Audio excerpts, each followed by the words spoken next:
Today's episode is brought to you by the best store in the universe. Thousands of shirts, but not really. Shop now and support the show at MaddoxRules.com.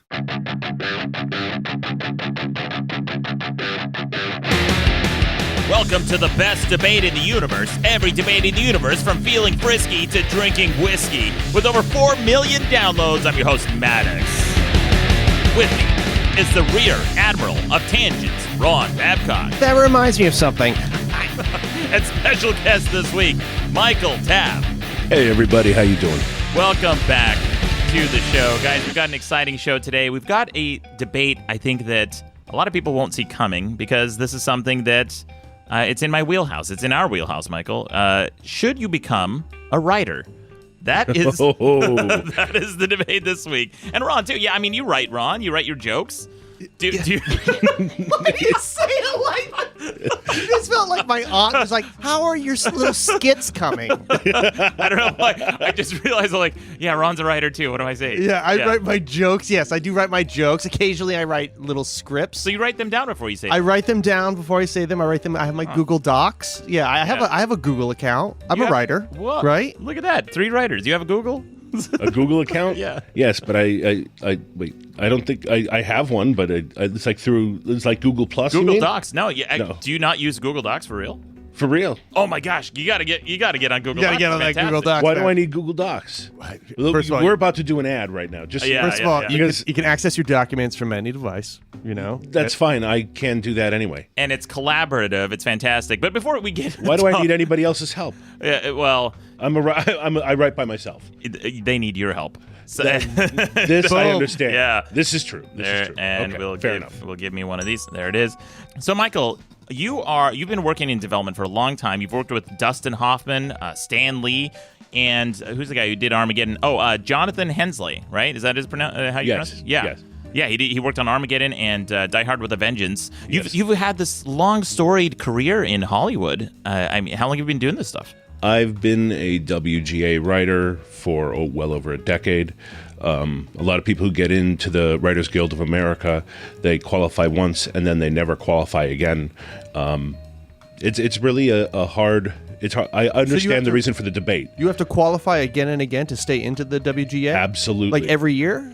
Well, it can last up to 4 years that you're in, but you have to, if you want health care benefits or pension funds, you have to qualify by earning a certain amount each year. Same thing in like SAG-AFTRA. Yeah, but a lot of people don't qualify more than once. You think about the industry, 30,000 scripts are submitted to studios every year, and how many movies do they really make? Mm-hmm. I mean, studios will make between 6 and 12 movies tops. You're looking at, a couple hundred movies, 250 movies maybe on a good year, right? Yeah. That really get some decent theatrical representation.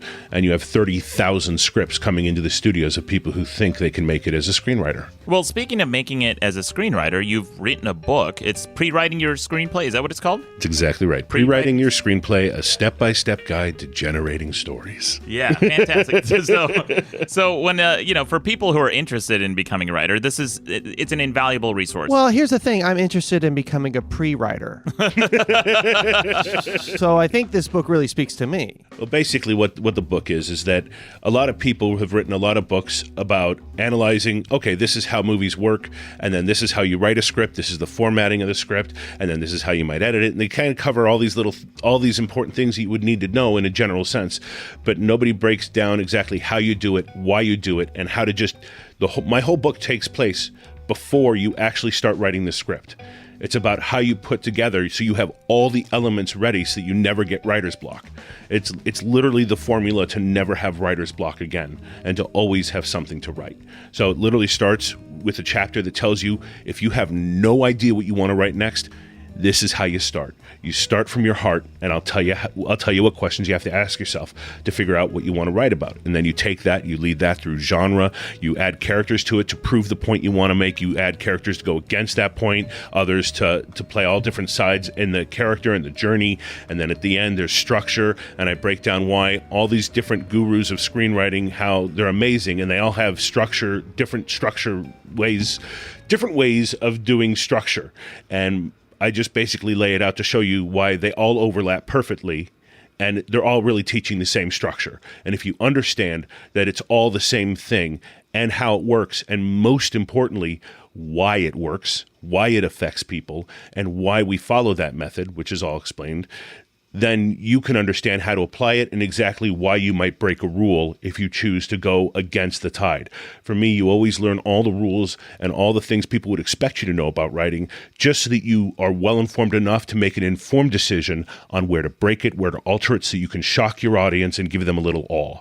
I feel like it's like a lot, like when you have a different teachers, like one teaches karate, one teaches Hapkido, but they both teach you how to kick ass. Yeah. And like a lot of times people get worked up into this guru, this guy says this, and they're like, this is right. And it's like, they're all kind of right. They're all kind of right. Yeah. And the truth is what you do is you read all the books and then you grab little pieces from everybody, because every artist has to find their own technique and their own method.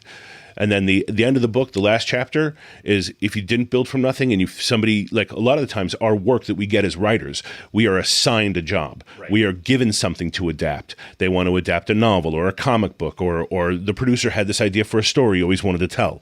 Well, it tells you, okay, at the end of it, it shows you, okay, if you have a surface idea for a story, how to dig down deep and find the soul to it, and then explore it coming back out from the bottom back up. So it's like you can either dig down from the surface to figure out the opening all the way down to the core of what a movie is, or you can start at the core and build an idea from there. So no matter how you're approaching a story with an idea in mind already or not, the book kind of shows you the method for how to dig down deep and then explore from there, and so that everything is layered perfectly, so everything serves everything exactly the way it's being written, to say the statements and argue against them that you are specifically trying to do when you tell your story.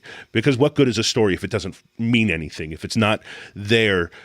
Look, we don't ever want to be on a soapbox when we preach story. Never. You don't want to tell anybody what to believe. But if you have a belief and you want to share it, the best way to do that is show them a very convincing argument, post it against, and even the best convincing argument against your idea that you can possibly give. Because only by challenging your ideas and what you want to prove can you actually prove that your ideas have merit. Right.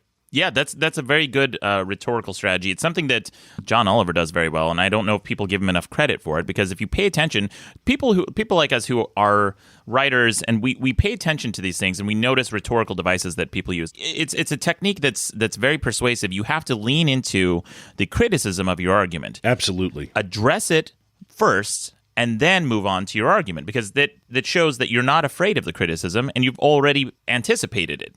So yeah, that's a very useful strategy. So this sounds like something that's right up my alley that I would need to brush up on, because really thinking about story from its core, from its core to the beginning and how it ends, is something that seems like it should be an intrinsic part of a screenwriter's arsenal. Like, you should know how to do that. And you said that this is something I'm kind of curious about. You said that you have some questions that you tell writers when they're pre-writing to ask themselves. Absolutely. To get over writer's block. What's the first question? Do you have it off the top of your head? Yeah. What is if you have a last breath on Earth, and it can be heard by 1 million people, and you can say one thing to change the world, think about what you want to say. Oh, wow. I farted. Might not be your top choice, but it can be on your list. But definitely up there. Ron panicked. But seriously, what is worth writing about? You're going to ask people to pay a certain amount of money to watch this piece of material, and it should not only be incredibly entertaining, but it should help people think through lives in their modern day and life. I mean, entertainment, it actually should and can be life lesson. Because people can't separate imagination from fact sometimes in their head. Right. That's why people get so emotionally involved while watching a movie. And they get attracted to characters, and they start to feel like them and feel for them. And we cry in the movies. None of that stuff is real. That is happening on the screen. Right. But we totally empathize because we take it in. And if you can use that tool to say something that will be beneficial to other people, which every movie should, there's no reason not to make a point. There's no reason not to. Otherwise, it's just a bunch of people talking, a bunch of action scenes, and I love action scenes, and I love a bunch of people talking. But if there is no point, there's no heart. Right. I like that you're starting from a big idea of like, what's the big thing I want to say? Because Yes. it forces you to think through your idea to be like, what is this actually about? That's right. And then you filter, you go specific, like, okay, this is what I want to say, and like, this is how I'm going to get there. Yeah. Because I think a lot of times, like, when most people think about movies, they don't think like that. They think like, oh, it's about this dude. And They think from start, the outside in. My Yeah. book teaches you to think from the inside out. Everybody wants to look on the surface for an idea, but to me, that is it can work. People have the ideas that you go to a what if. What if this happened? What if that happened? I read this in the news. I overheard this conversation. And then they try to make a story out of things that occur outside themselves. And because if they haven't heard or seen or read something lately that really fired them up, they have no idea what to write. When I tell you the answer of what to write, you don't need to look outside yourself for the answer to that. You can look outside yourself for the arguments you can make for and against something, but in the end, every writer should be able to write because you have a freaking soul and you've experienced life. You've had your heart broken. There are things that you feel are out of your reach and it freaking kills you. And you need to know, and you have things to say. You have so much to worry about in life. Yeah. And this is a chance to get up out of your chair and talk about those things that dig down deep into you and jab into your soul and really wrestle with it yourself. Because the truth is I write for me. And at the end of the day, when my script is done, whether they produce it or not, the journey was the reward, not the spectacle that is on the screen. Because whatever happens with what I wrote, if anybody who knows the movie business well enough knows that the director does a rewrite of the script and they make it into their vision. Mm-hmm. It's never going to end up on the screen what I wrote. Right. Nothing I've ever written has ever made it to the screen the way I wrote it at all. Yeah. But I wrote something and it meant something. It got the studio to say, yes, we like that. They paid me money to basically go through a catharsis on myself. Can you imagine if that was the same thing for like a painter? Like before the painting went up in the museum director was like, all right, let me take a crack at it. just gave a little mustache. To the guys. Yeah. This is good. I like this. This is They're good. very conservative. Monet, I love the ponds, but more frogs. Yeah, or what about like a diving board or something fun? What if the swans were jet skis? Dude. Now, can his best friend be a dog? Wow, this sounds like we're in a Hollywood pitch meeting. Isn't it? Life is a Hollywood pitch meeting. Well, we've been talking a lot about how to write, but let's get to the debate this week, which is whether or not you should become a writer. That's the heart of the debate this week. Later on in the show, we got some quick news headlines and our first ever segment, the Babcock Tip with Ron Babcock. Listen, man, I'm just a DIY guy who loves reading Martha Stewart Living, and I'm going to bring my tips to you. They're going to save you money. They're going to be good for you. Good for the environment, good for your pocketbook. Well, we'll see about that. We haven't heard a tip yet, so we'll Oh, you're going to hear... I'm going to tip you so hard. Damn, I'm going to get a hard tip later. Well, we've got some voicemail as well, and the voicemail number is on the website. Go to madcastmedia.com, click on the best debate. The voicemail number is at the bottom of every page. We listen to those voicemails. I listen to every one you guys send in. I don't always play them because we get a lot, but we try our best. But you play them for us, though, and they're kind of fun. Yeah, I do. The ones that don't make them in the air, there's the fun ones. There's some really fun ones. And the ones that are very long and thoughtful, guys, I really appreciate those. Even though I don't play them because, they're very long on the podcast, like 3 minutes. We're not going to listen to a 3-minute voicemail on the podcast. But I do listen to them, and sometimes I reply to them personally if they make a really poignant point or they make a comment that's worth responding to. But that's very rare. But yeah, if you want to actually start, if you can't afford a therapist right now and you just want to talk to your problems, I encourage you to call Maddox and just leave really long voicemails.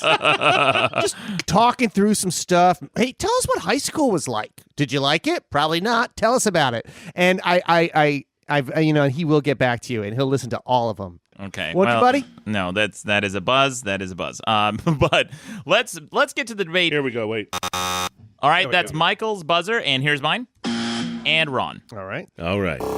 There we go. All right, if you guys hear a buzzer from anyone during this debate, that means someone is chiming in with an interjection or to point something out that's factually incorrect.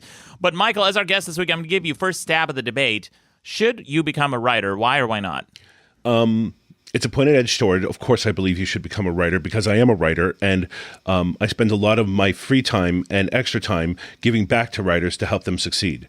I co-created the Wga Mentor Program, which it may be surprising, but before 2010, the WGA never had a mentor program, and that's why I felt a lot of writers were getting only one job, and then something would happen, and they wouldn't get a second job. That's why the turnover in our industry is so hard, and so few people actually make it to pension time. So it was a really big, important thing for me to do that. And I'm also on the Writers Education Committee, and I teach in an MFA program online so that I can be anywhere I want to be when I do it for Full Sail University in the master's program. I teach screenwriting for that. And then I do my writing, and I have my writing jobs that I do for the Guild. Interesting. Okay, and I will argue that no, you should not become a writer. You have a lot of heart, and you just went on that huge spiel. Now, look, I'll tell you on this show, we debate both sides of an issue, and no matter what the other side is, I'll take it so we can have a debate. And I will tell you my real opinion, usually after the debate, but I'm going to tell you before the debate this time. I am truly ambivalent. Because when people ask me, like they come to see me at like book tours, book signings, things like that, they're like, Maddox, should I become a writer? How do I become a writer? I said, absolutely not. Do not become a writer. It is, so I'll talk about just the Well, if we're telling the truth, yeah. I have a caveat as well, and mine is, if you can't imagine yourself doing anything else, then obviously, yes, you need to be a writer. And there are people out there who want to teach you, who want to help you succeed, who love bringing in writers. But if it is not your goal in life and it is not something that totally drives you, of course not. Yeah, absolutely. You know you're a writer if you can't stop writing. That's right. I can't stop writing. It's the same. You can substitute the word should I become a stand-up. And it is the same debate. Absolutely. Because there's a lot of people who message me like, should I become a stand-up? I'm like, if you're going to become one, you're going to become one. Like if you have to do it, you'll do it. Like whether I say you should or say you shouldn't, it will have really no effect on it. Like it's one of those things like if you do it, you do it. Like it's one of those things I think people either they flirt with it and they flirt with the idea of it. And the thing that's stopping them is the amount of work and really the amount of rejection that they're going to have to suffer to do it. Because a lot of people aren't built to be told no that many times. There is so much rejection in any side of a creative field, whether it's acting, writing. But the thing I love about writing that is different, which is an argument towards what I'm talking about, which is becoming a writer, is that writing is the only job in the creative field that you actually can go and reinvent yourself without getting someone else's permission. An actor needs to get hired and directed. A director needs to get hired by a producer. A producer needs to be trusted by the studio and get the money for the budget to make something happen. Nobody can do their job and do the art that they love to do without somebody else giving them that opportunity. Even an actor, even futzing around and wanting to put on his own show, needs somebody to act with, or needs the theater and needs a space to do it in, or a camera and a cameraman to shoot it.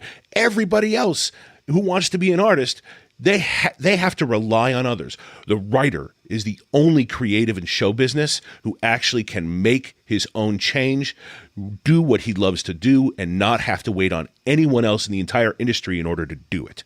Yeah. He has to rely on the paper factory, the pen manufacturer. No, he doesn't. We are using computers. He has to rely on Final Draft. Okay, Final fine. Draft, the big. But you don't need Final Draft. Syntax is Syntech, yeah. Celtex, yeah. Celtex is a free program. I use Final Draft. I've used it since That's how you know you since made the it 90s. when you finally can afford Final Draft. Like, yeah, I'm doing pretty good, Mom. Oh man, I have a hate relationship with Final Draft. Why? Whoa! Why? It's just I garbage. don't even have a No, it is relationship not. with Don't Final you dare! Draft. Don't you dare! What hate is it. wrong with I Final love Draft? Final Draft. Yeah. I bought a copy of Final Draft. I decided when I started making money as a writer, I thought, okay, you know what? I'm a big boy. I'm a grown up now. I'm gonna pay for my software. I'm not gonna pirate shit. And I went out and I bought a copy of Final Draft 6.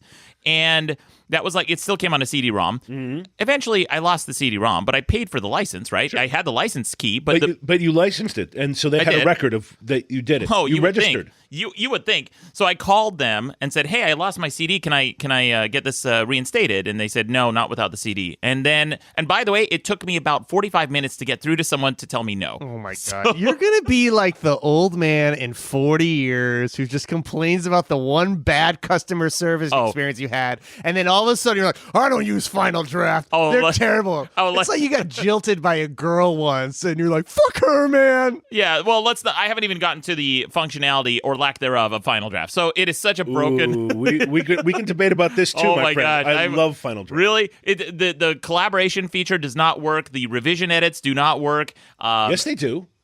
But it's like it's so clunky. Why is it so hard? Why is there 3 different colors and it can like asterisk lines that have been changed and colored lines that have been changed? Of course, because it allows you to know which draft is which, or you can, if more than one person is giving you notes, you can differentiate whether it's the director's notes or the producer's notes, so you know what people are saying, where they're coming from, and try to understand the perspective of the notes. Asterisk when it works. Or you can just write it right the first time. Oh, damn, Mozart over here. Yeah. Fucking man, don't need a second draft when it's perfect. Time. Okay. Damn, son, where'd you find this? No, dude. You never get it right the first time. That's the biggest misnomer. You know a sophomoric writer or an immature writer when they think they crap gold on the first sitting of the pot. When you finish a script, do you ever go back to the first draft and read it to see the journey that it took? Yes. And sometimes I find something in the first draft that plays better in the new draft than whatever I have now. I always keep my drafts and I number them and I keep them going. I'll have like 40 drafts of the same script because I'm an overwriter. I'm very big on editing and making sure every sentence works, that every line moves as fluidly as possible, that you're succinct, and that everything is directly forwarding the plot from every action line to every spoken line. And if it's not forwarding the plot, it better be revealing something totally unique about the character or cut it. Amen to that. That's like the one rule I always tell writers is to look at the line that you just added or look at the scene or whatever. Mm-hmm. If you don't need it, like imagine that the movie or the scene without it. If it makes no difference, cut it. What is it adding? What are you contributing to the scene? If it's something that, you can literally hit delete and nobody will miss it or remember it. Is it making people laugh? I mean, that's the only thing I can think of. Yeah. The thing that's worse is when they put things in there like somebody's, they take a sip of their coffee or they stare out the window and look at the sunset. It's like, give me a frickin' break. You can do that once in a script if it's at the character low point when they're making a decision to change their life forever or give up. Okay, you get one freebie, but the truth is you don't even need to put that moment in there because the director is going to do that visually anyway. But I do like that you're like, okay you got to earn it. Yes. You got to use it once. For me, it's like when people write status updates on Facebook with all caps. Yeah. I'm like, motherfucker, you better be earning this. Yeah, no kidding. We had our guest Gerald Pyro on the show. He only writes in caps. I will only unfollow him. I just can't handle it. It drives me nuts. Oh, I love it. Because everything I read, he's like saying just innocuous things like, hey, my album's dropping. And it's when I read it in all caps, I'm excited. I feel like it's aggressive. I'm like, yeah, his album is dropping. I once dated a girl who texted a lot in all caps, and I'd be lying if I didn't say that had something to do with the breakup. I just was like, I don't know how we can build it. I don't know anti-textist. Yeah. You're an anti-capitalist. It's just too and much. in America, we're capitalists. That's all, right. You know what? I same thing with selfies. I feel like you got to earn your selfie. I think selfies are fine, but I feel like people who just have selfies, as that's the only thing, too much, man. You got to earn that shit. Yeah. I do like a selfie. It's got to be in a beautiful or really great place because you're not just taking a picture of yourself. You're getting a snapshot of a world that you are in that's captivating for someone to see you there. It's like, I am here. You get a selfie of yourself at the Hollywood Bowl with the fireworks going. Sold, done, worth it. Yeah. Well, but let's get back to the writing for a minute because we got 2 tangent officers in this room. Clearly. So I will still double down with this. Well, okay. Yeah. Let's say I'm a young guy. Yeah. Uh-huh. Let's say I wrote some scripts, some short films with my friends. There's something there. Mm-hmm. There's something funny. Right. But like I also have an opportunity where I could just work for my dad's company. I can make a good living. Right. I got a high school girlfriend. We're planning on getting married. Like, I'm at two paths, and I could go down the path of just like, I could be a writer. I could do that, or I could have this like just this nice life. What are you really gonna? And it's like I'm like I like writing. Yeah, like what would you tell me to do? Do anything but write. Again, like it's like Michael said, if you're gonna be a writer, you don't have to ask. You can't stop doing it. That's right. If you're asking yourself if I should be writing, then you should not. Don't waste your time. Yeah. Don't. Yeah. If you have to ask, then no. But people write because they love to write. And I think, honestly, whether you're good or not, I actually think not only should the people who want to write, I actually think everybody should write. It's the one thing that makes us all uniquely human. Well, is our ability to communicate on the page. It doesn't mean it should ever be shown to anybody. Okay, thank God. Okay, but I had my objection button ready.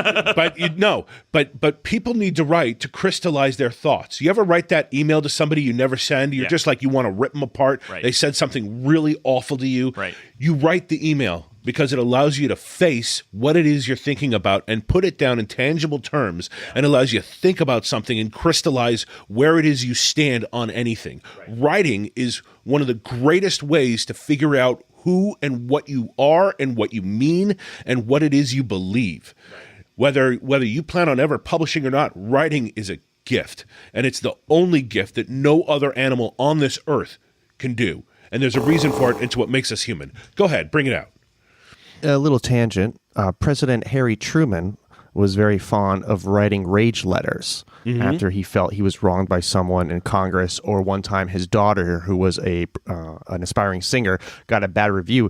He would always write out these rage letters, seal them, and then put them in his desk and never send the letter. That's right. Yeah, same with Abraham. Abraham Lincoln did that famously. They talked about it in that book, How to Win Friends and Influence People, where Abraham Lincoln would rarely ever say anything negative or criticize anyone because he knew that nothing good is going to come of it.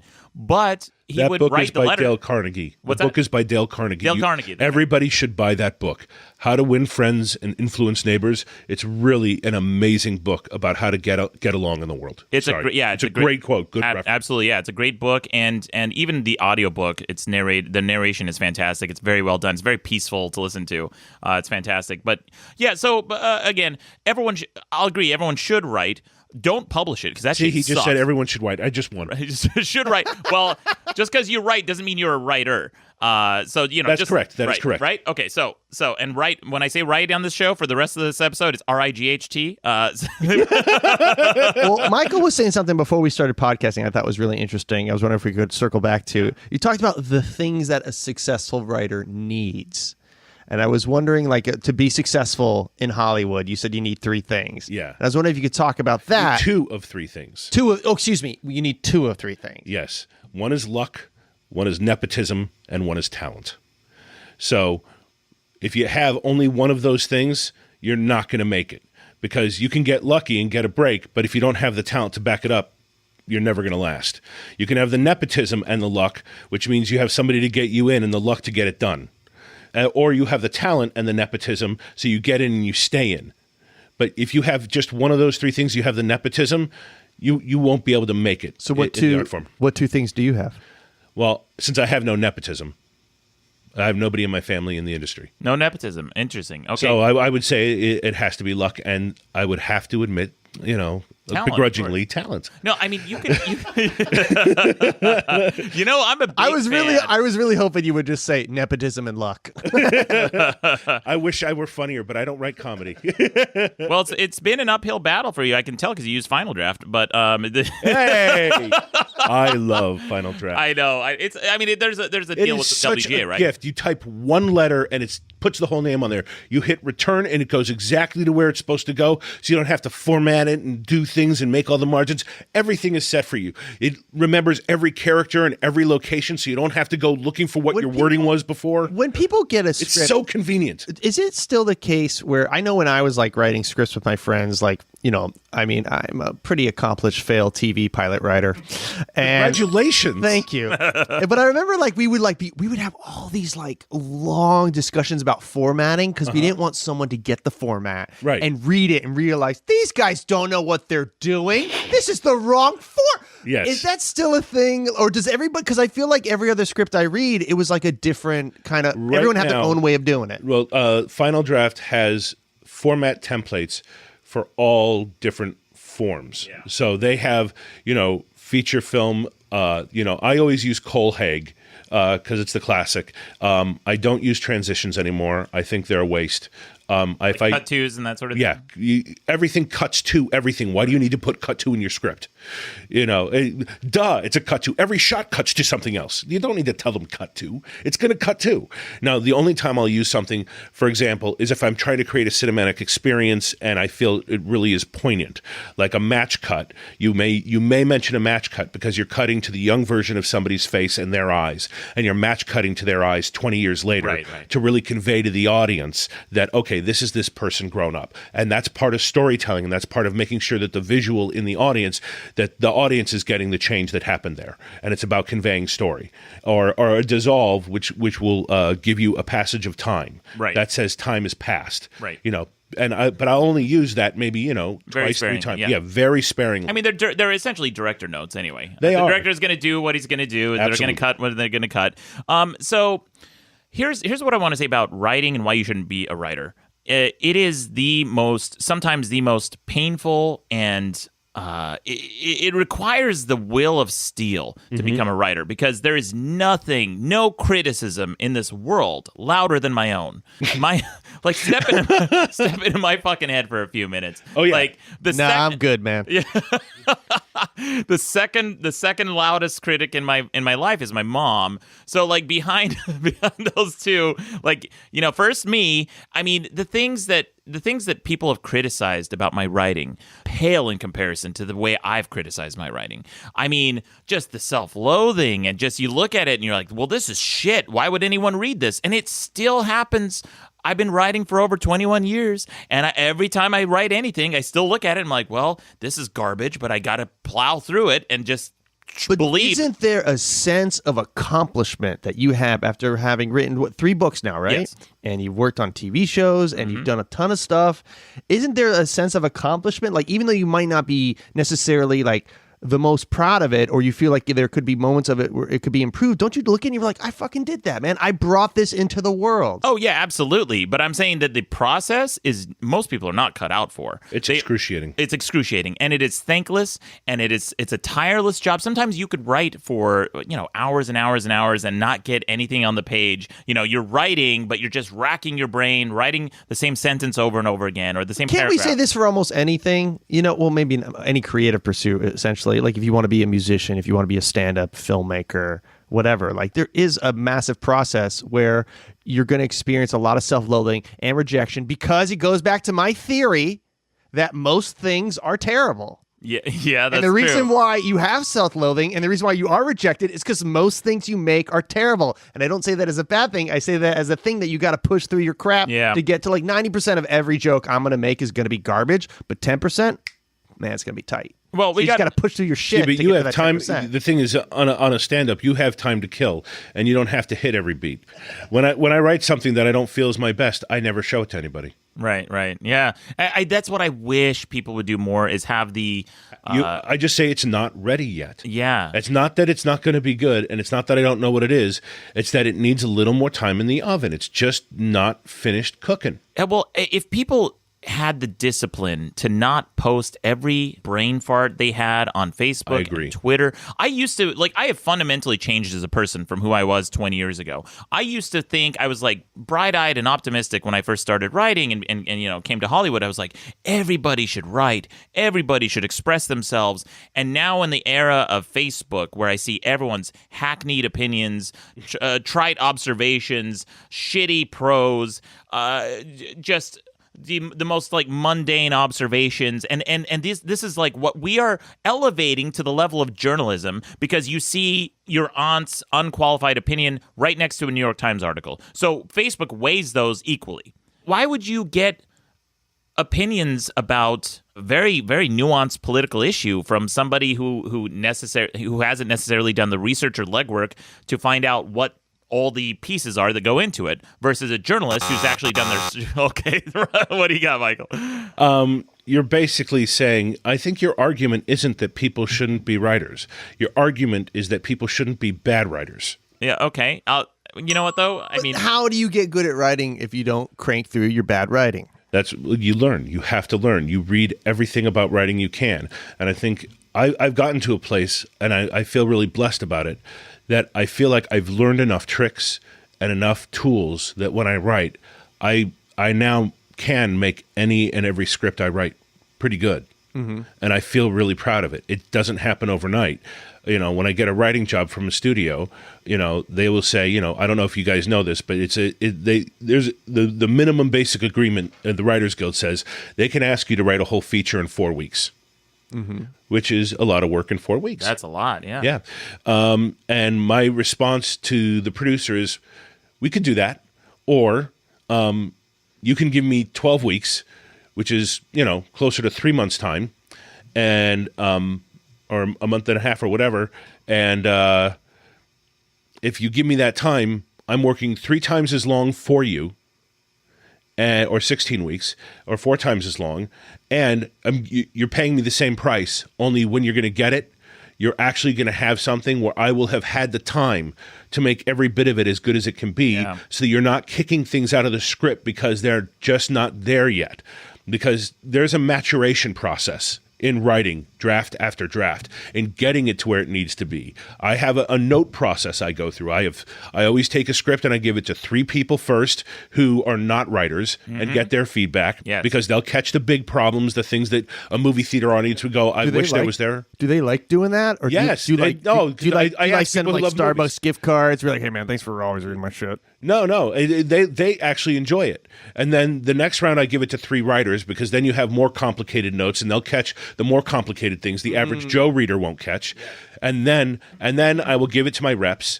And after I get their notes, I will then send it to I have an editor friend, and I'm incredibly anal retentive about the wording in my scripts. And this guy makes me look like SPoKie from Fast Times at Ridgemount High. Dude, that's my skull. Okay, so that's how hardcore he is. I thought I had this script as tight as it could be, and he went through it with a red pen and cut 7 pages. Wow. And I was just like, and it was a long script, and it was it had a lot of character arcs and a lot of characters. So it's just important to get eyes on it. And I agree, Michael. Yeah. By the way, I totally I love this process, and I do something very similar. I send my writing to people who aren't writers first, because some of the best notes I've ever gotten on my writing is my buddy in Utah who works for an accounting firm, and he couldn't be more removed from the Hollywood industry, and his notes are always spot on. He recognizes thematic problems, he points out weaknesses, and he gives it to me straight. Those friends of yours who give it to you straight, they're worth their weight in gold. They're fantastic. I have different barometers that I use for different friends. Like I have one friend who just doesn't like anything I do, and it's okay. Stop talking about me, Ron. It's supposed to be a secret, but he just gives it to me straight. And so his response is usually meh. He doesn't like it. Whatever. What else you got? He doesn't like it. But if his response is it's okay, I'm like, wow, he really likes it. This is like, and I adjust for each person. And then an editor is invaluable. I always tell people, if you're going to write anything, hire an editor. It's the one thing where you will absolutely get your money's worth. An editor who understands you, of course, understands your voice. I work as a television editor, so not with words, but with picture. And it is like, the great thing about an editor is you give us a sandbox to play in. You give us our walls, and you really and once we know those, all we do is we look at life and we look at ways to make things more efficient. We look at ways to optimize everything. And so editors have a way of looking at things and be like, oh, well, we could actually just do this and we make it a little simpler.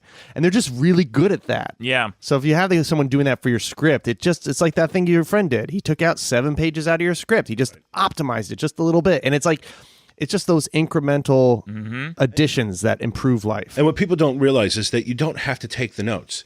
And all you do when somebody gives you notes, you can ask questions to get clarity on what the notes meant and why they were there. And your only response after that needs to be, thank you so much. You don't need to argue it with them. Yeah. You don't need to say, I'm going to keep that, I'm not going to do that, or explain yourself. That's what I hate, giving notes for friends who do that. That's right. You want to give me, because it is a time-consuming process to give notes on a script. So thank the person profusely. Yeah. You get one good read out of a stranger, because that's how everything is read. In this town, people give it one read, and if they like it, they pass it up to somebody else who will get one read. So whoever you get notes from, give them one read. They never have to read it again. They don't need to know if you take their notes or you don't. And don't worry about it. And nothing. Remember, all the feedback you get and all that harsh stuff you hear, none of that actually makes its way into the script unless it goes through your head, through your hands, and onto the page. So it doesn't affect a damn thing unless you want it to affect it. Right.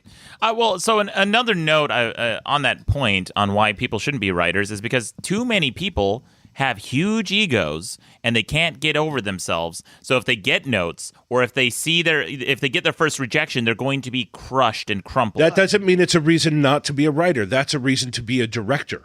If you can't change what you wrote, then you know what? You're not the person to take it to a studio and sell it. You need to go get a camera crew and go make your story your way and see if you're right.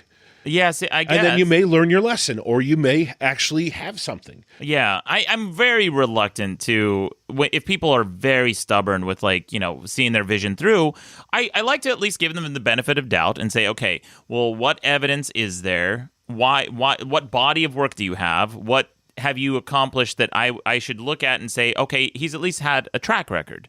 Like this person has done something that is similar in this style, and we can trust their track record. No one's right all the time. No one, even you bring the most perfect expert director. There's so many Hollywood projects with the best directors, best actors, best screenwriters, and it still fails.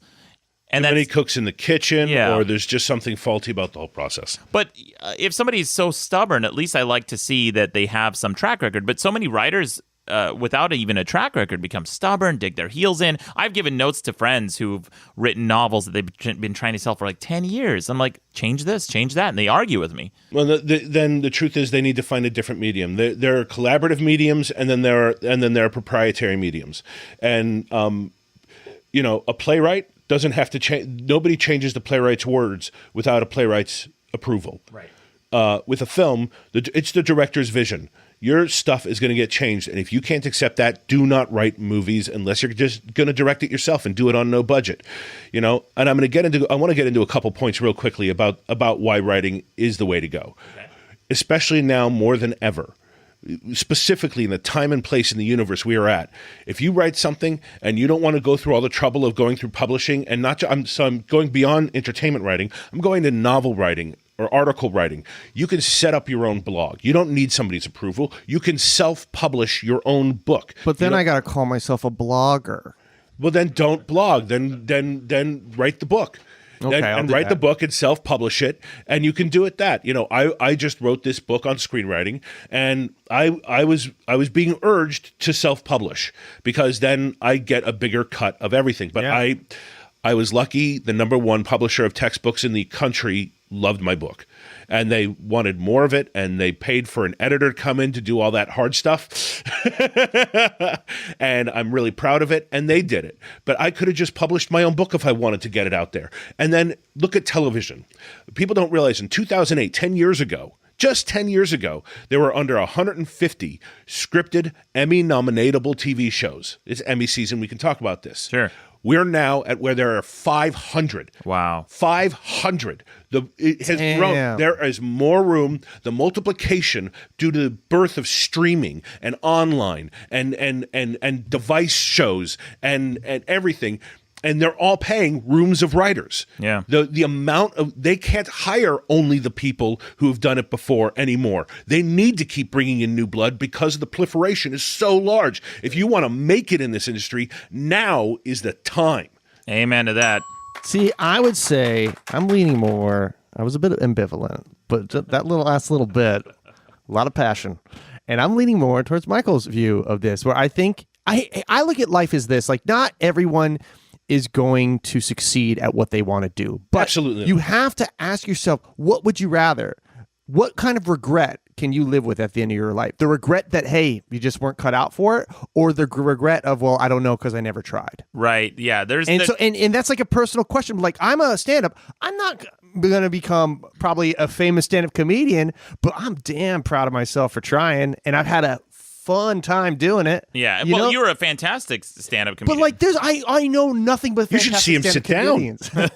I'm good at that too. But like, I know so many good stand-up comedians, and I know so many good stand-up comedians who just kind of fade away from it because they just get tired. Yeah. Or they get a family, or their priorities change. But like, I would be so bummed out if I, at 20, when I asked my friends, hey, should I do stand-up? If they were just like, don't try it. It sucks. I'd be like, well, let me come to that decision for myself. Then why did you ask? Because you need a little bit of help at the beginning. I like how you guys start like you never asked anybody for help. No. It's like, I just had to write, so I wrote. Like, people ask them, you get a little bit of People need mentors. I'm busting Ron's Babcock over here, but Nice. I'll tell you what, like my own personal, I won't say epiphany. I guess it was an epiphany, but when I was deciding to quit my programming job to become a writer full time and focus on my writing career, it was a very difficult decision because I had a very well-paying job. I had a lot of job security, and I remember calling my brother up and saying, hey man, I'm thinking about quitting my job and just focusing on my writing and seeing if I can make a career out of this. And he phrased this the most perfect, the wisest way possible. He said, well, what's the worst case scenario if you do that? And I said, I don't know. He goes, do you think you could get your job back? I'm like, absolutely. And then that's when it clicked for me. I realized at that moment, my life was the worst case scenario. So it sounds like you're coming around too. Yeah. Oh my God. So I was like, well, I have to do something. That's to right. change. Your life was the before. Yeah. It's like the girl sitting across the bar. Yeah. It's like that. You see this woman and she takes your breath away. Yeah. And you're just like, holy crap, I can either sit here, look at her, and walk away because I know she's going to say no. I'm not that attractive guy. But you two choices. You walk up there and you let her reject you. Right. And you give it your fucking all. Yes. Or you don't. Either way, it's a no. Yeah. But on one opportunity, one of them leads to a potential opportunity. Yes. You may get a yes. And for that reason alone, you take your frickin' shot. When you get your chance to talk to somebody who blows your hair back, or to say something to the world that you've always wanted to say, or you think can help the frickin' world, you're going to just say, you know what? I would rather work in an office cubicle and sell insurance or whatever. Insurance salesman, you're very necessary. I give you all my love and respect, but there are things I need to say. There are things that make my life worth living, and that is always go for it. Yeah, why would you take that away from someone else, Maddox? Yeah, Maddox. I will say this: don't become a writer. Don't do it. It's miserable. You'll be awful. You'll. But he terrible. just said you should go for it. You know, I 2 seconds ago. I think based on what Maddox said, it's a little Trigger. Well, look, okay. I mean, for myself, it was something that I was already doing at the time, and I thought if I focused on it, I could get more done. And by the way, that was one of the worst decisions in the short term to quit my job because I basically it stifled my writing. You know, I read this in a writing book one time. It said if you want to be a writer, if you want to write, the worst thing you can do is free up your schedule because you're going to do anything but. You're going to clean your house. You're going to organize things. And it took me... Procrastination. Yeah, procrastination. And it took me 2 years to develop a healthy work habit and ethic to be able to get my writing done. I'm actually very good. I call it productive procrastination, where I get things done. I get so much done that need to get done, that do. It just have nothing to do with the writing. But they're not the most important thing that needs to get done. Like, yeah, I do need to renew my AAA membership. Yeah. Or I do need to go through my tax documents and scan them into my computer. So I do all these things. So when I need to write something, like, I'm not getting any writing done, but my life shit is so on point. Like, I get all that other stuff done. Yeah. Because then I don't feel as bad. It's like, well, I did get some work done today.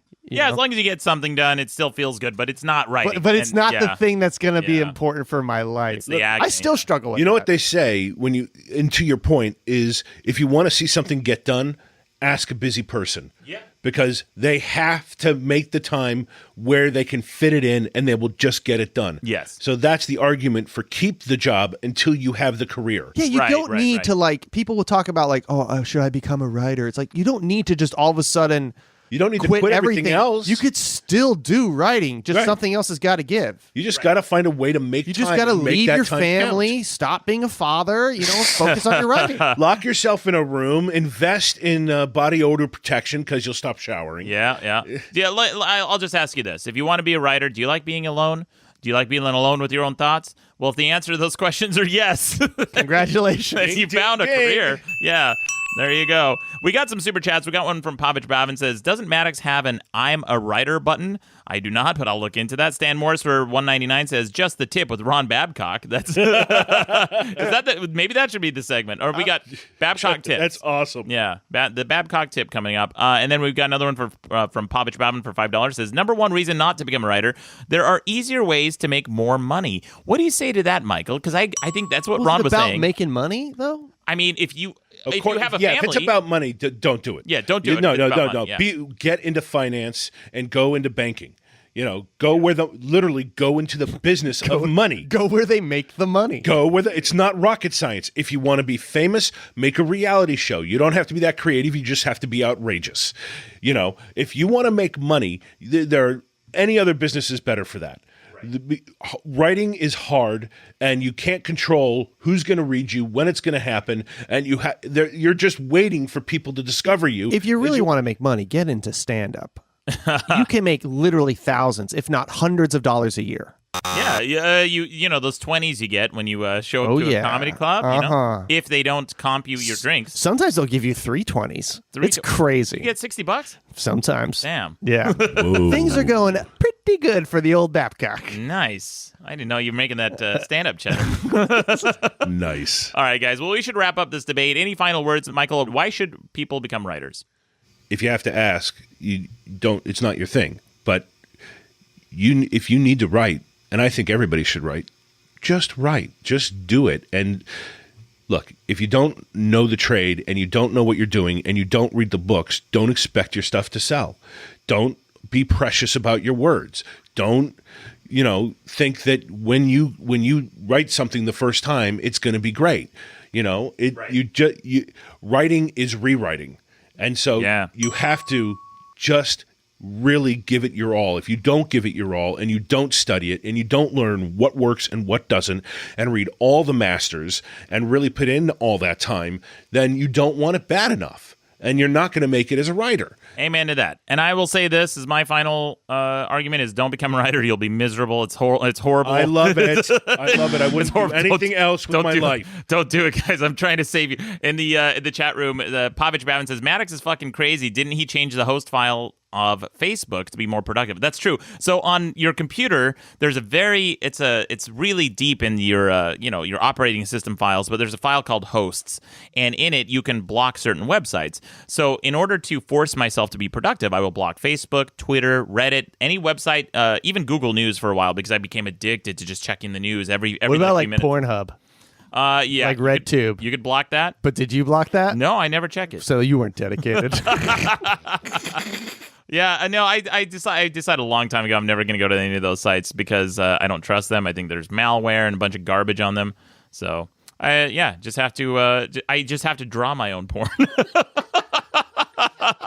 Animation, all new reasons. Yeah. I love your DIY aesthetic. Right. Actually, true story. When I was a 16-year-old kid in Utah, I had no access to anything, and all I had was a Super Nintendo and Mario Paint. So I actually did draw my own porn because I had nothing. Oh my god! It was pretty decent, And I used the stamps available. There was a Yoshi stamp, and there was like a Mario stamp. Oh my god! Things we did not want to know about our host. Yeah. Well, anyway. So I still have like this Pavlovian effect when I hear the Mario Paint theme song. I just get a boner out of nowhere. Oh, Jesus. All right, guys. Well, that's it for the debate. If you want to vote, go to madcastmedia.com. We'll be reading the results of this week's debate next week. But we have the results of last week's debate, which is last week, Michael, we debated, does comedy have to be funny? And it seems like the answer is obvious, but there's a lot of movements right now where people are kind of deconstructing comedy and making post-comedy and things like that. What, off the top of your head, what do you think? Should comedy be funny? Andy Kaufman did a lot of really original things with comedy. And a lot of the time, it was more about shock and was more about awe. And it was more about, oh, crap, what is he doing? And I don't know if that qualifies as comedy. Yeah. But I think that there is art house and then there's comedy. And when people want comedy, they want to laugh. So though I can see the argument for the non-laughter version of comedy as kind of an esoteric artistic take on getting people to come up and think of bemusing ideas, I want to laugh my ass off, so it's got to make me laugh. I would agree with that. And I think that Kaufman probably pushed it to the limits. He did. I mean, some of that stuff, you don't even know if it's is it funny? Is it intentional? What's the intent behind it? Is it just supposed to be shocking? Because shocking or tragic, yeah. I think he really pushed it. He really pushed the limits. Well, we put it to the audience debate, and with 83% of the vote, yes, comedy should be funny. Wow, congratulations. Rocket science. Yeah. Who knew? Finally, a reasonable opinion from our audience. Finally. And then the second part of the debate, last week we talked about a new type of cafe in Indonesia that's a lizard cafe, so you can go and pet the scaly waddle of a lizard while you drink your coffee. And so I asked the audience, would you go to a lizard cafe? And the choices were, no, lizards are gross and boring, or yes, I like stupid scaly animals that are boring.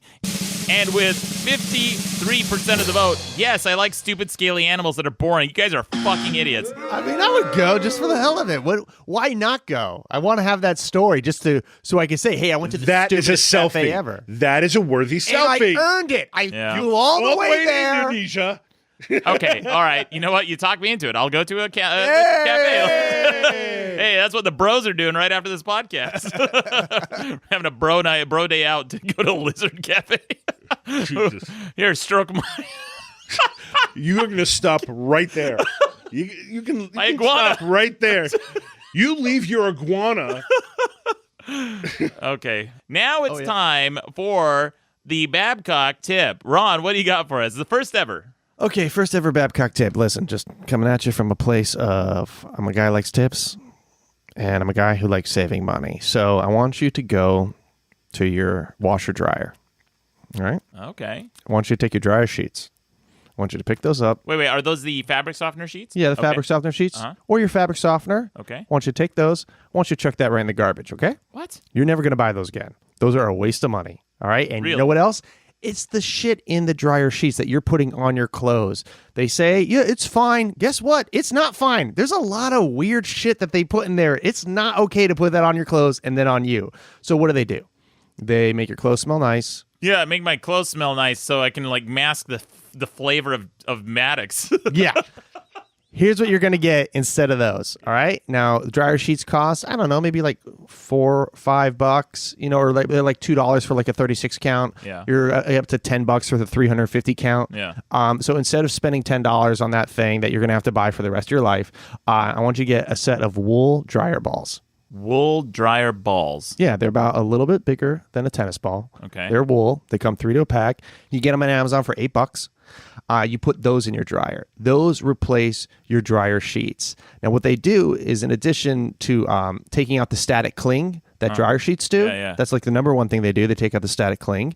They'll actually decrease your dryer time because as they bounce around, they're moving the clothes around, allowing hot air to get in quicker. So you're also decreasing the amount of money you're spending just with your utilities with your dryer. So it takes less time to dry. Yes. Right? It takes out the static cling. Right. But what about the smell? Yeah, what about the smell? You just get your girlfriend's essential oil and you put 1 drop on, and then all your clothes smell pretty.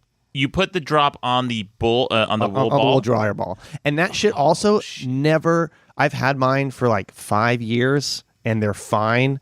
I use them. I play with my dog. My dog loves them. My dog like kind of chews at them, and they're still fine.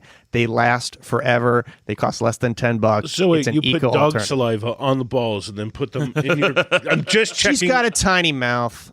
It's not that much Not dog a frickin' saliva. excuse, dude. Ron, Slobber on the clothes. Okay. I gotta hand it to you. I was waiting for my smart ass remark, and you could see my face slowly shift from like whimsical to learning. I think I'm gonna try this because you talked me into it. I think you're right. Good tip.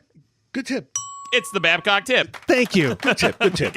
We gotta get Every tip is going to be small, something tiny like that. Where I will save you $10 at a time for the rest of your life with every one of these. That's actually a fantastic It's tip. a great tip. I think I'm but gonna try don't that. put them in your dog's mouth. That's all right. That's, Okay, that one I. That's other than that. If you saw Ladybug, you can't tell her no. Yeah, someone in the chat room, Firebear, says, my clothes smell like dog now, Ron.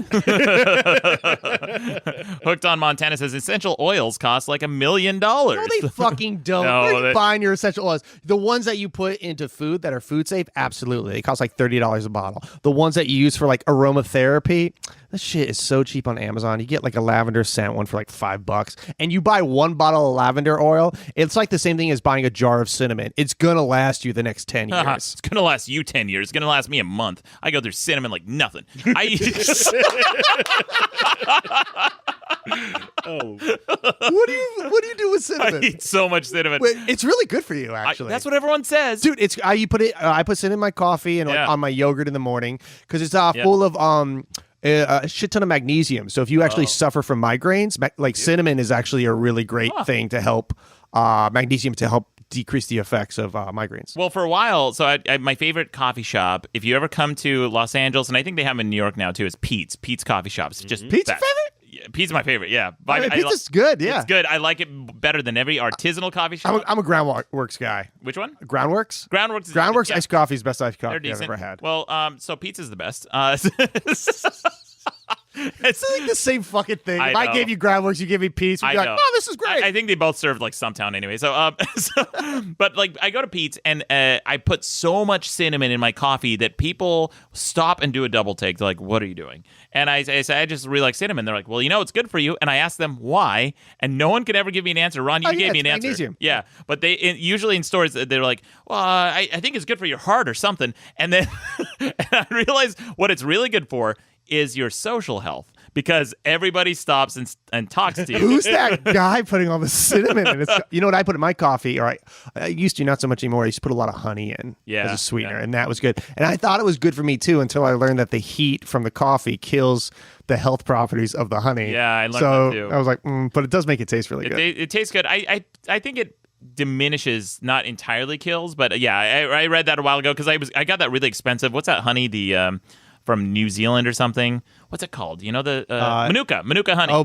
yeah. Oh, that's the fancy pants. Supposed to be honey. very Yeah. good for you, but if you put it in hot coffee or tea, it kills all the properties. Did I tell you? So one of my favorite things, this is a tangent. One of the favorite things I do on the road is I love to buy local honey when I'm on tour. Because I just love, I don't know, it's kind of cool. And so I was driving through the South and I saw this sign that said local honey $5. And I was like, fuck, that's hell yeah, that's cheap. And then I was pulling in and then I looked at the sign above the sign. So there was a small sign that said local honey $5. And then above that sign was another sign that said world's largest Confederate store. Oh. And I was like, oh, no, I have a choice to make. Oh my gosh. Sounds like you're making two purchases today. But you know what? I gotta admit, the store wasn't that big. Oh, really? Yeah, it made me feel kind of good. I was like, man, that's not that big. Still, yeah, the world's largest. Did you see that clip that's going viral right now? I forget there's a movie about Trayvon Martin or something, and they're talking to people in the South who are still putting up their Confederate flags and that sort of thing. They're like, well, why do you do this? And he says, well, they make the arguments like the Confederate flag was never about hate, and it was. He's like, no, it's heritage, not hate, and the Civil War was not about slavery, and it was about a lot of other things. And he goes, well, can you name them? He goes, yeah, of course. And he goes, well, why don't you give me two other reasons other than slavery that weren't slavery, the top reasons? And the guy's like, well, I'm not a historian. So then he goes, well, can you give me one other reason what the Civil War was about? He just sits there with a blank, gumpy look on his face. It's fantastic. You just say states' rights. That's like the big one that they always go, yeah. States' rights. States' rights. One of which just happens to be slavery. Yeah, what right are you trying to enforce here? It's really about the right of rights. Yeah, the right to take away others' rights? Yes. That's my God-given right.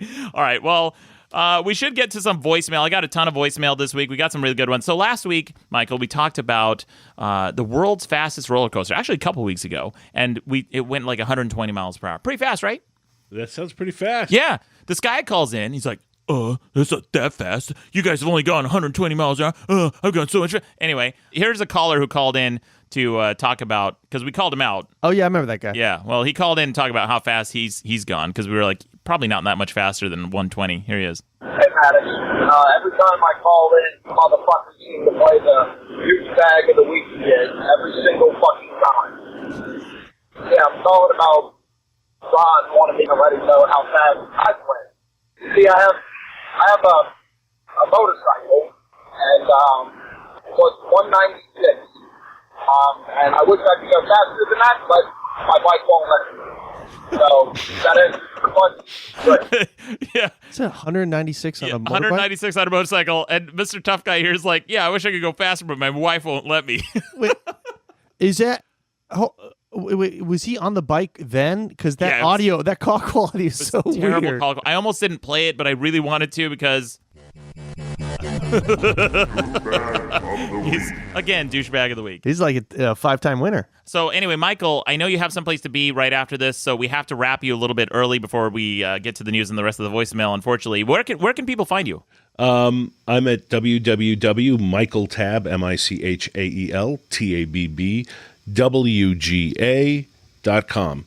And if you want to follow me on Twitter, it's just Michael Tabb on Twitter. It's at Michael Tabb. That's it. I'm on Pinterest as well. And is the book available for sale right now? It is. It's on Amazon. There's a link on my website that I just gave you. And if you follow that link, I have an associate account. So it costs you the same amount of money, but I'll actually get an extra $1 for it. So and it's called Pre-Writing Your Screenplay. Pre-Writing Your Screenplay, a step-by-step guide to generating stories. And there's so much wisdom. Michael, I cannot thank you enough for coming on. Like, seriously, I know we're like busting your balls about this whole writing debate thing, but I agree with everything you've been saying. It's just fantastic. There's so much wisdom in it. And I actually want to announce my new book that I'm writing called Pre-Writing Your Screenplay.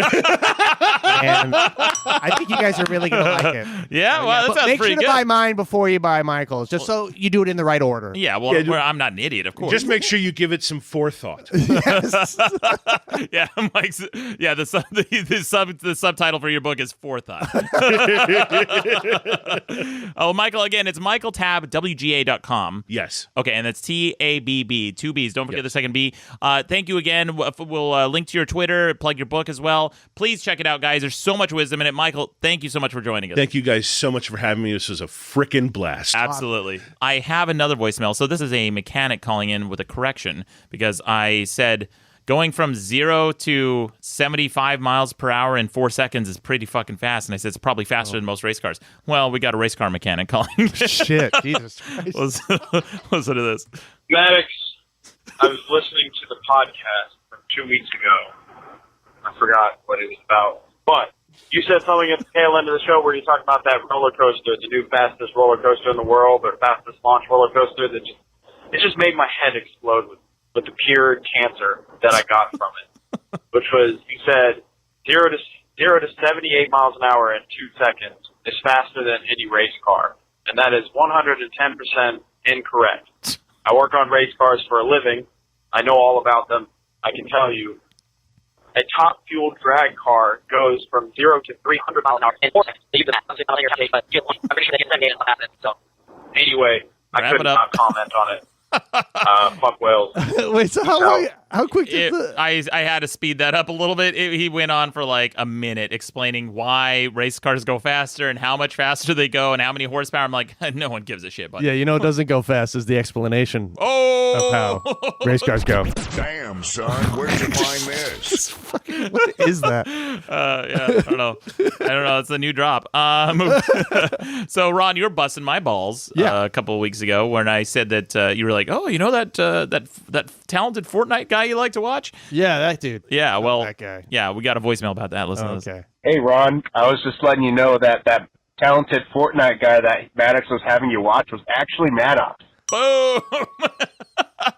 Yeah, you... no. It's gonna be like, I was about to be impressed, actually. No, Wait, no. really? It's Nick A30, but I've actually gotten pretty decent at that game. Like to the point Great, where good for you.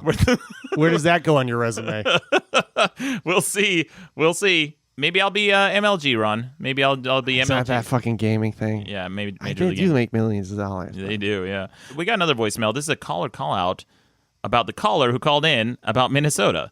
Because last week, some guy called in talking about Minnesota and how people in Minnesota don't really say duck, duck, gray duck. And Yeah. I remember that, yeah. Hot dish, whatever the fuck that cheesy bullshit is. Yeah, remember we hung out with Taylor later that day, and he was like, people totally say duck, duck, gray duck. Yeah, Taylor was really He was real fired up about it. Yeah. He was like the first game, and he's like, that caller is he's trolling you. He messaged in the chat room while that happened. He goes, that guy's a troll. And then he came over, and he was like, that guy was totally trolling. Yeah, he was real fired up about it. Well, we got a voicemail about this. Listen to this.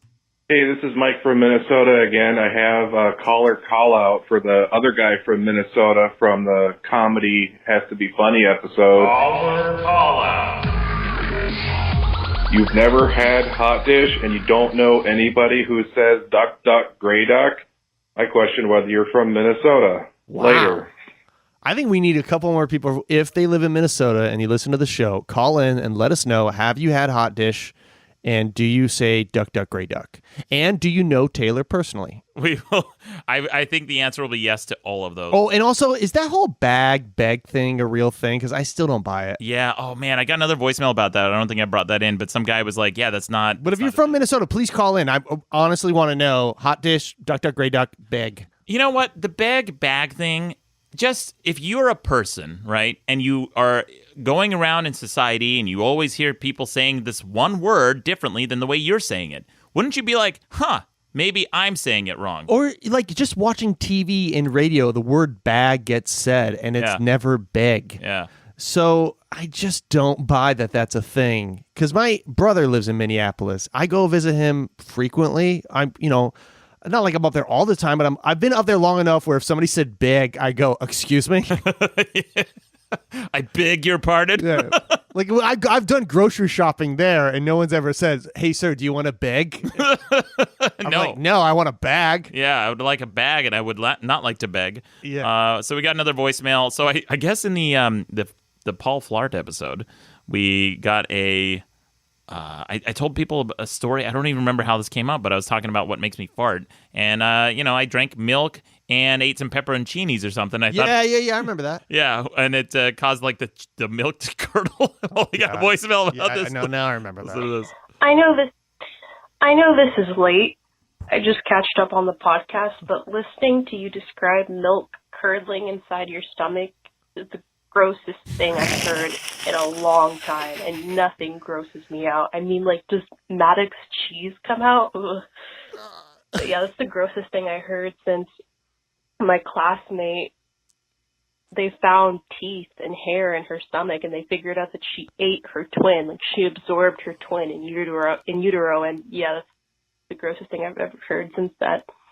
But yeah, I'm pro the fart shaming movement, and I'll buy the t-shirt. Thanks. Hey. Wow. You rank up there. That is fucking... First of all, that's crazy that they found teeth and hair in her stomach. Yeah. Because she ate her twin and then it never like fully digested. Yeah, it's super... Because you can't digest teeth and hair. That's the only... How can you not digest hair? Hair is not digestible. But how does that not make its way through? I don't know. But the fact that your peppercini milk cheese curdling like ranks up there with that... Yeah, grosser than eating your own twin. Yeah. Yeah. You're a disgusting man. Yeah. It's not, I can't control what my body does. I just control what I put into it, and then it decides, man. It's not my fault my body's making cheese. Oh my god, have you shit cheese? No, I didn't shit cheese, Ron. I just shit diarrhea.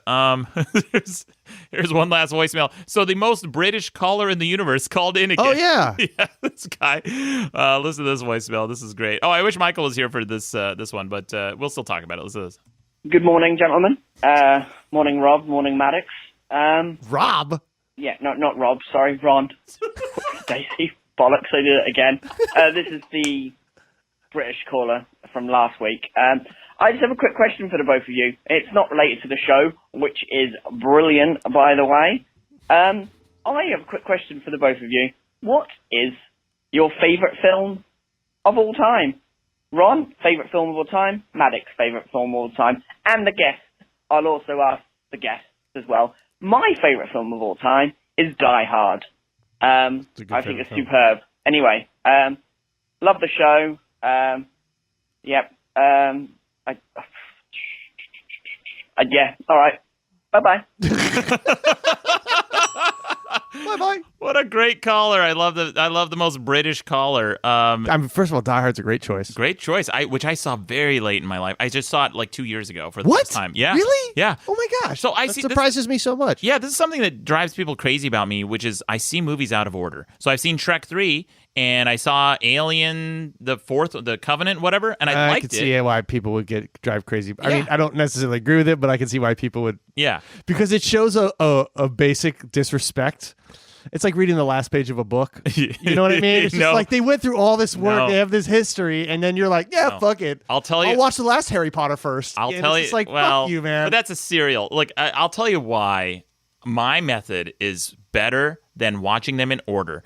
Because everybody unanimously tends to hate the fourth or fifth sequel of a movie, right? Or the third, like Shrek 3, everybody hated. I saw Shrek 3, and it's the first Shrek movie I've ever saw, and I thought it was hilarious. I thought, this movie's great. Why is everyone panning it? I saw Alien Covenant, loved it. And I came out of the movie, and my friend was like, oh, that movie sucked. I'm like, why? What sucked about it? He goes, well, all the other movies were better. I'm like, wait a second. I enjoyed this because I had nothing to compare it to. So you're telling me that there's an even better version of the movie I just saw? You went back home and watched like the original Shrek, and you're like, this is amazing. Yeah. So I enjoyed two movies, whereas you only enjoyed one, idiot. Who's the moron now? So that's the thing. I saw Die Hard 4, never saw any of the others. I saw parts of Part 3. Oh my God. Then I went back and watched Die Hard 1. I'm like, oh my God, this is the best movie. It's so good. It's such a good movie. And I'm like, well, I still enjoyed Part 4 because I didn't have it to compare. You know, comparison is the thief of joy, Ron. And so that's why I watch movies out of order. You're welcome. There's a fucking Maddox tip. How about that? I like that Maddox tip. Yeah. I actually, okay. Yeah. I would say, well, what's your favorite movie? My favorite movie, the first thing that popped into my mind, and this might not be my final answer, but it's Army of Darkness. Army of Darkness. I've watched it so many times. Army of Darkness is up there. Big Lebowski, Ghostbusters, and Rambo: First Blood. Yeah, I mean, I always look at when people ask favorite movie. For me, it's watchability. It's how many times have you seen the movie. I'm a big fan of 80s movies. Love John Hughes films. I'm actually just finished reading a book called Brat Pack America, which is all about, it's like a love letter to 80s teen movies. I love that shit. It's such a good book. I would say, but mine, it's in that world, is Grosse Pointe Blank. With, I've never seen it. John Cusack and Minnie Driver. It's really good. Yeah, it's great. Awesome soundtrack. It's just one of those things it's about a hitman who goes back to his 10-year high school reunion, which is weird because in the movie, like, it's the 20-year. Like, that's like, but they call it the 10-year. I'm like, this is, why is it 10? You all look like this is your 20-year. Yeah. And I don't know. I think that's my favorite movie. Other movies out there for me are Groundhog Day. Yeah, it's Groundhog Day. Groundhog Day might be actually my favorite movie. Groundhog Day. And Rushmore. And if I'm going to go with watchability, like I wouldn't want to say it's my favorite movie, but based on how many times I've seen it, Fifth Element. Fifth Element. I can't not watch The Fifth Element. Wow. If The Fifth Element is on, I am watching The Fifth Element. Huh. I just can't not watch it. Yeah. It's weird, like it's on. It's like, fuck, this is what I'm doing now. Yeah, I guess in terms of watchability and how many times I've seen it. I mean, Army of Darkness was that movie for me where one time I was flipping through channels and I was on Univision. So they had the Spanish dub I would version. Watch that, yeah. Yeah, it was the Spanish dub version of Army of Darkness. It's so much fun to watch stuff in Spanish. Well, I was watching it for like 15 minutes and didn't even realize it was in Spanish because I knew I knew all the lines, and then I was like, oh, that accent sounded weird. I'm like, oh yeah, it's in Whenever Spanish. you hear a character be like, "¿Qué?" I would say probably Groundhog Day actually, because Groundhog it's Day. like I remember reading a bunch of history of like they actually calculated how much time he actually spent repeating the day. Like they did the math, being like, how long would it take becoming a virtuoso piano player if you only had 1 hour a day to practice? Right. Like they kind of like had an attempt, and then they asked the director, and Harold Ramis did Groundhog Day, right? Yes. And he agreed. He was like, but it was about 10 years that he spent in that kind of purgatory. Wow. Which whenever I watched Groundhog Day, I also was like, that doesn't sound like a bad way of spending a life, like to be in this perpetual state of just self-improvement. Like, I don't know. I just was like, I don't know. There's worse ways to... And well, I thought about that movie a lot, and thought about the limits of travel that you could do if you have 24 hours to get from Punxsutawney, Pennsylvania, whatever, to anywhere else in the world. And eventually you're going to exhaust every transportation possibility and find your actual limit of how far you can get in the world, because you might not be able to make it to like Thailand or Bermuda in a day. And even if you do, you're going to spend like an hour and then wake up, the next day in the exact same location. So I thought about like, what is the possibility? Like, what if how you tried far away to... you could... I mean, you could get anywhere... I mean, I don't know what the longest plane ride I know like 18 hours, I feel like, is what it takes to get over to like India or like New Zealand or something like that from New York. So he would either have to hijack a plane and try to get there faster just to see if he could. I mean, that would also be an interesting remember, he's working in before the internet, like cell phones. Yeah. Like he would have to get a ride to the airport, try and buy a ticket right then and there, hope that there's a flight. Yeah. I mean, but if you were spending the day over and over for 10 years, I mean, you would exhaust all this stuff. You would know like, why all not? the flights, all the options, everything. I mean, it would probably get boring after about 20 years, maybe less, because the exact thing that's going to happen every single day with everything. I would say, Groundhog Day. I'm going to switch it to Groundhog Day. It's my favorite movie because it's an ultimately... I don't know. It's a hopeful story only after like he exhausts all the terrible things. Yeah. Does he realize like, oh, the satisfaction is like kind of doing the right thing, right? And so it allows him to go through that. So the one thing that's not constant in that story is him. He's changing. Whoa. Mm-hmm. We got a super chat from Snoozepad for $5 Canadian. He says, "Hey Maddox, is Fight Club still your favorite movie ever?" Oh shit, I forgot about Fight Club. I do like Fight Club a lot. Don't make Fight Club your favorite movie. No, That's like the CrossFit. It's not the CrossFit. Movies. No, if you say Fight Club, God, I already know we're going to talk about libertarianism at some point. You know what I mean? Like it's just like, ugh. Here's a conversation full of just your opinions. You know what I mean? Like, I do like Fight Club a lot. I like Fight Club too, but when you make it your favorite movie, it just says too much about you. It's not in my top 5. My top 5 are Army of Darkness, Big Lebowski, Ghostbusters. Groundhog Day's got to be up there. It's up there for me, man. I'm going to go with that. That's my favorite. Yeah, Groundhog Day. And if not Groundhog Day, then every other Godzilla movie ever made. Godzilla as a genre is my top 5. Yeah, I love Godzilla. Which more news to come about that at some point. But anyway, guys, we should get some quick. Firebear says he nailed it in the chat room. He says Fight Club and Boondock Saints, the 2 movies in every dorm room. It's like you just don't want to be the guy at the party who says Boondock Saints is your favorite movie. It's not. I saw that movie. It was fine. It was awesome when I saw it, and then I rewatched it. I was like, oh yeah, no, this doesn't. People from Boston love that movie because it's all a Boston-made movie, right? Yeah, Big Lebowski, Tim. Someone in the chat room's like, Big Lebowski? Really? Yeah, why not? Big Lebowski is a great movie. I've seen that so many times. Yeah, and the first time I saw it in theaters, Big Lebowski, was just okay. And I thought, that happens to me with a lot of movies. Yeah. I see them and I think, and then I watch them again and I fucking love them. And that's what happened every time I started watching Big Lebowski again and again and again. Or it also sometimes it happens with movies that a lot of people love. And like the first time I see it, I'm like, it was okay. And then, like, I don't know. Like sometimes I have to watch a movie a couple times before I really warm up to it. Yeah, I get that. Big Lebowski is one of those movies I just kept watching, and it was just fantastic. Firebear says Godzilla, the Toho's rule. That's true. The Toho Studios Godzilla movies. The American ones are usually shit. The latest one's okay though. I'm looking forward to the new one coming out. Anyway, we should move on to some quick news headlines with our supreme journalist Maddox, me. your host. We got you know, like the self-imposed title there, Ron? Yeah, you just press print on a couple of news articles. You didn't do any journalism. You literally just like, what's trending? Okay, this is good. I actually, you know what, Ron?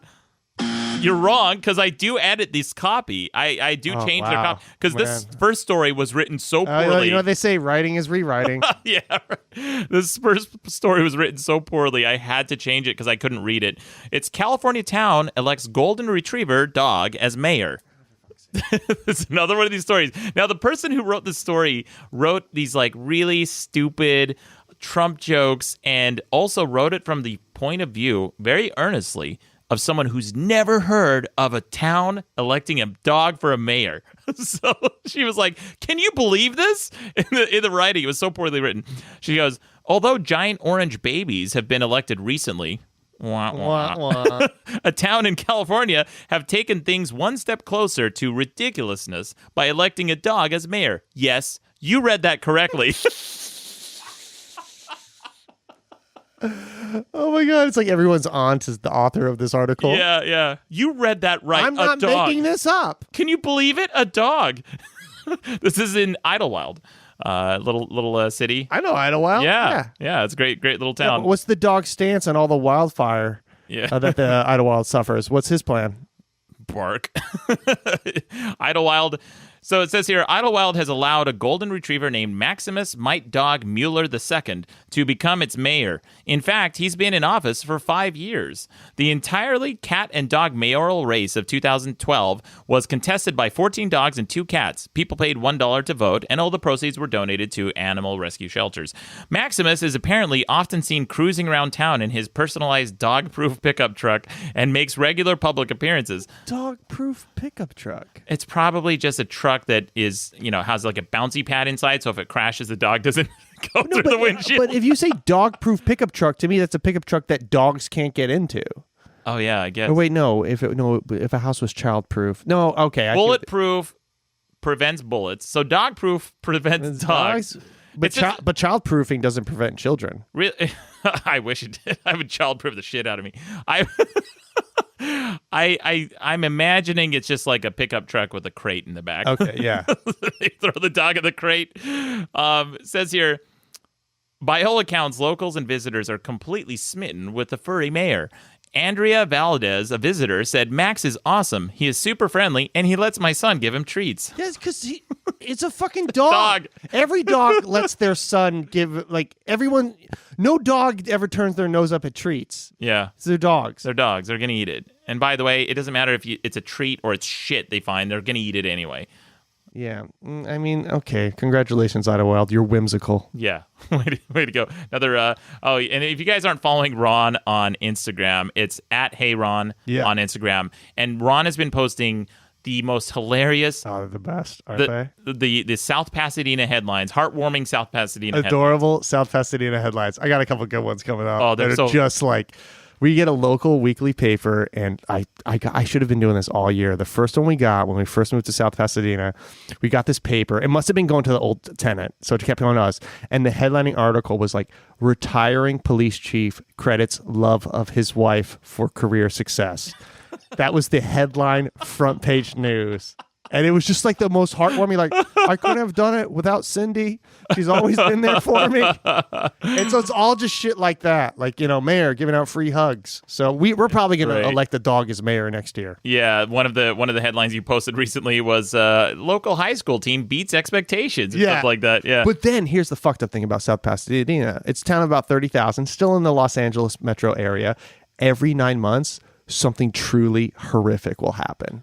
Really? Like, remember that a couple of weeks ago, there was that a woman who was on ER. She was an actress on ER. She got fatally shot by the police.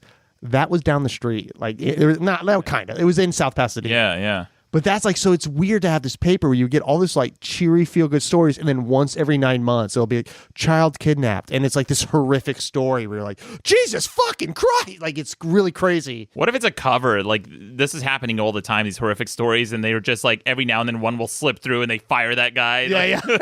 Hey, what are you doing, man? Come on, just talk about the bake sales.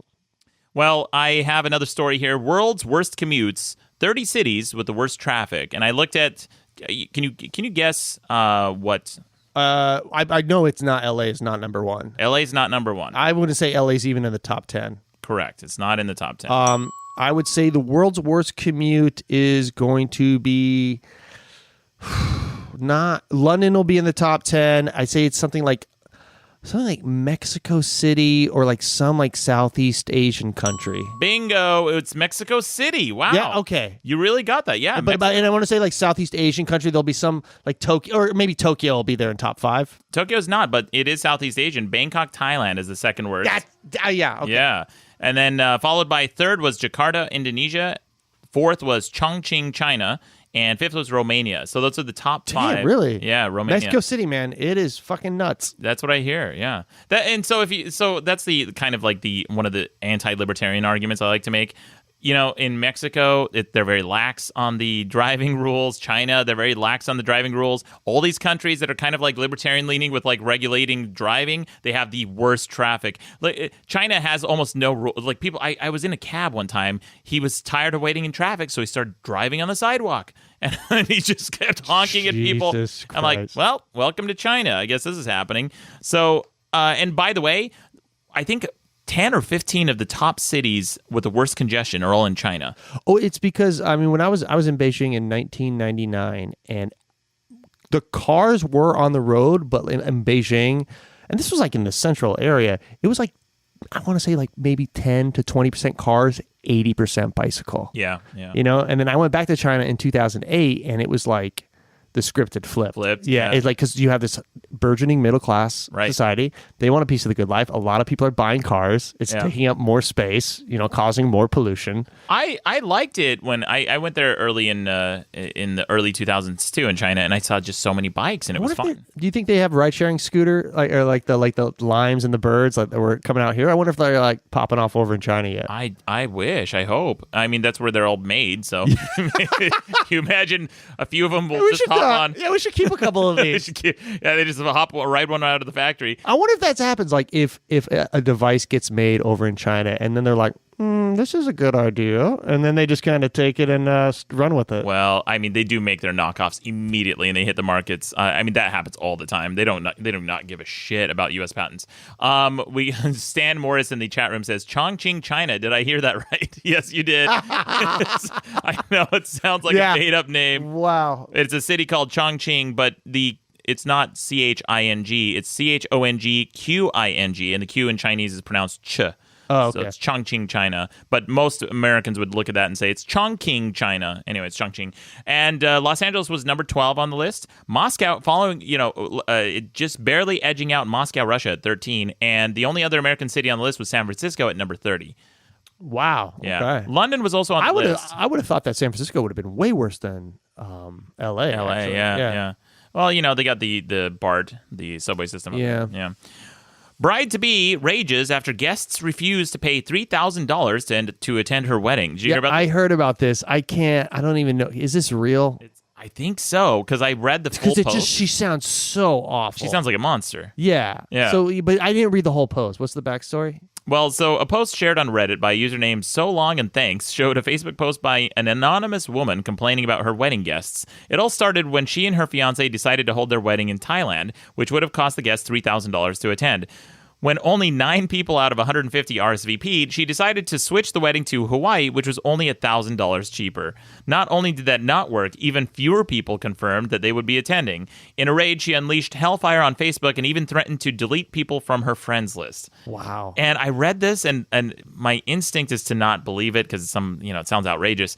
But she named names. She said her bridesmaid originally offered her $3,000 to come to the wedding in Thailand, but and then who can be that clueless? Yeah, I mean, listen, destination weddings, that's a ballsy move. If you're going, it's a weird thing when you get an invitation when you're like, oh shit, I can think of no better way to spend $1,500 than to go to Maine and have a schedule. I guess that's my vacation this year. Yeah, you're like your wedding, your wedding. Yeah, I don't know, man. People make such big deals out of their weddings, and it's like this big thing. The people I see who are happiest when they get married are people who just make a small occasion, small affair, little to no planning. They just get it done and they move on. Do you want to hear the saddest thing ever? Yeah.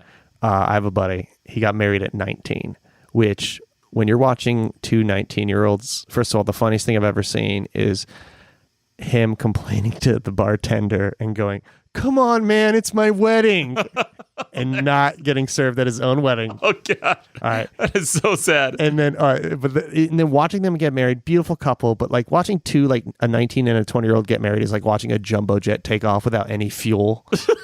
You know, you're just like, what are you doing? Like, don't. So, That's a great analogy. Spoiler alert: they got divorced. What? Yeah, and they had a crazy nice wedding. I mean, it wasn't like ridiculous, but it was like still a wedding. So, you know, that's going to cost you 10, 15, 20 grand. Yeah. And I think they got divorced maybe 7 years ago. She's remarried. She has a kid now with a new guy. She's delightful, awesome person. They're both great people, but he just finished paying off the wedding. Oh my God. And it's been like 5, 6, 7 years, something crazy like that. That's so sad. And it's like, I don't understand people where they like, hey, let's start a life together. First things first.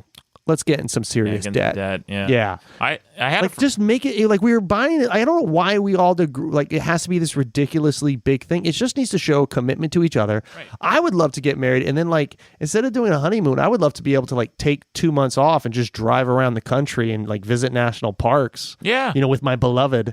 Like to me, that would be the coolest thing. Like I'd rather take the money, do something and with spend it on that. Yeah, that's something that would go for 2 months rather than something that'll last for 6 to 8 hours. Right.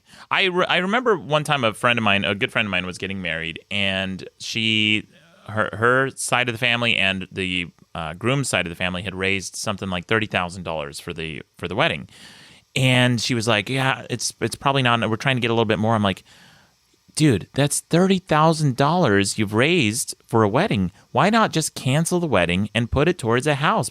Make it a down payment. Oh my God, yeah. Yeah. And she goes, "Well, no, it's for the wedding." I'm like, are you kidding me? Buy a house, put the wedding in the backyard. Yeah, you're going to buy something that's going to last you 30 years versus you're going to blow 30 grand in one night? Like how much was a wedding back in the 30s? Like a normal wedding. I would love to see that, like how much a wedding was in 1850, 1900, 1950, 2000. Yeah. And like you're telling me that like this is how we're supposed to get married. It seems and people wrong. Like it just seems weird, like because it's a turn and burn affair. So you show up, you get your venue, and they're like, okay, well here are the menu options. Right. Okay, well here's the centerpiece. Okay, here's the list of DJs. It's the same fucking shit. You're just choosing out like individual things, and they're like, well, if you really care, you'll get this centerpiece, right? And it's like it's just a shakedown, man. And it's like venues. I have friends who like want to have a little party at a restaurant here in LA, and then I think this is should be illegal, but you'll like try and say like it's not. Oh, we're just gonna have a party, and they're like, oh, what's it for? Like, oh, it's just a family gathering. And then once they find out it's a wedding, they just immediately the price gets doubled, which to me is like fucking insane. Yeah.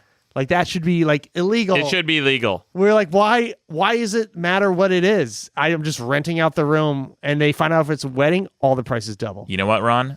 I changed my answer. Should be law. Double it, triple it, discourage that shit.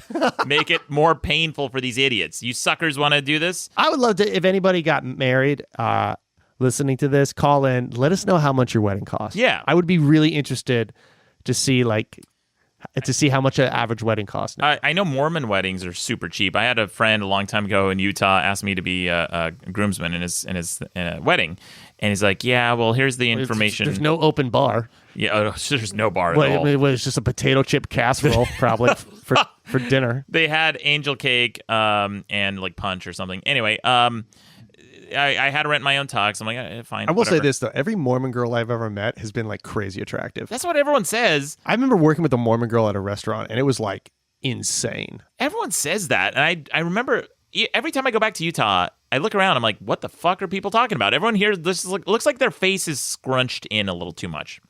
You know what I mean? And I'll show you because Julia Stiles, her face kind of looks a little scrunched in, like she just smelled a fart. If you Google Utah cheerleader, okay? Every cheerleader in high school looked kind of the same because that's, people are like, oh, cheerleaders are supposed to be the hottest girls in school, right? Look up Utah high school cheerleader. All the girls have the same face, and it's all kind of You might want to search that in incognito mode just so you don't piss off your wife. Because I don't think she's gonna buy. Maddox told me to look it up. Pie Sniper in the chat room says Mormons are cool. Suck me. They are cool. I guess. I've had a bunch of Mormon friends. I got Mormons in my family. They're delightful people for the most part. I mean, I'm sure there's a couple of weirdos. Oh, there's some just weirdos. like everywhere. Oh, so this wedding, my friend getting married in Utah. He goes, Maddox, never get married, man. I'm like, yeah. And he goes, yeah, man. It's crazy expensive. I'm like, oh, yeah? He goes, yeah, I think I've already spent $2,000 on this wedding. I'm like, even then, I had like no frame of reference, but I'm like, that sounds really low. That sounds like absurdly low. How do you spend so little? Yeah. And then I it was most Mormon weddings are done in like church gyms. So, they cut down on costs and that sort of thing. I get it. Save your money. Hey, man, I say. Go on a honeymoon. Well, I feel like this new segment, we've been getting real. Yeah. Talking about like deep favorite movies. Yeah. The finances of a wedding. This has been... For a second, I forgot we were doing a podcast. I know. I'm just really enjoying this conversation. Yeah. How long have we been talking now? You guys are benefiting just from our banter here. So we have one last story here.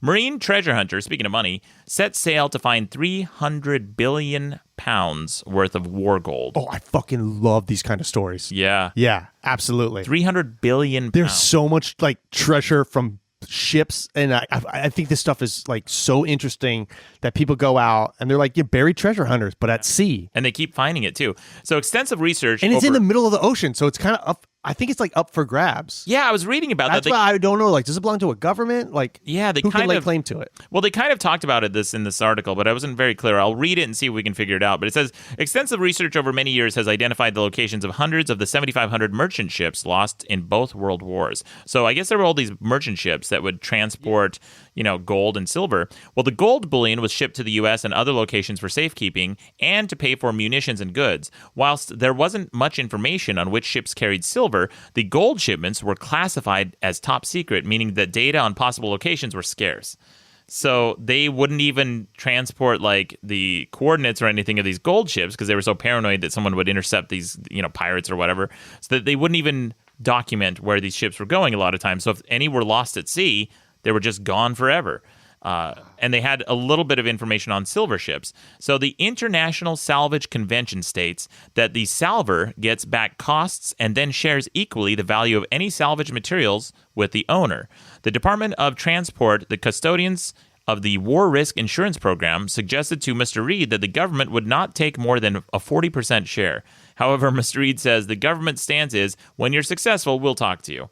So but how do they know who the owner is? I guess because they're able to like document where the ship and where like what kind of ship it was. Yeah. And, well, that gets a little identifying tricky. Characteristics, like Yeah. So then that gets a little tricky because if you find like an old Greek warship that had sunk, does that money then belong to Greece, the country of Greece? Because the government's gonna, of course, they're gonna say, yeah, that's ours, that's ours. But I mean, there are like the government.